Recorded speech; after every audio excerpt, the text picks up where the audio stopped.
હું બ્રિજરાજ સોલંકી આ શિવરાજપુરની ધરતીથી કુંવરજી બાવળિયાને કહેવા માંગીશ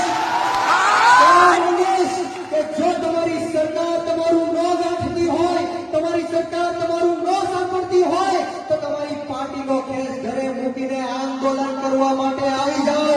હું બ્રિજરાજ સોલંકી પાર્ટીનો કેસ ઘરે મૂકીને તમારી સાથે આંદોલન કરવા માટે તૈયાર છું. આ 92 જણા ઉપર જે ખોટા કેસો થયા છે, આ ઘનશ્યામભાઈ રાજપુરાના જે હત્યારાઓ છે એ ખુલ્લેઆમ ફરે છે. હું તમને વિશ્વાસ આપું છું કે જેટલા દિવસ કુંવરજી બાવળિયા આંદોલન કરશે એટલા દિવસ બ્રિજરાજ સોલંકી અન્નનો ત્યાગ કરશે. મિત્રો, છે તમારી તૈયારી?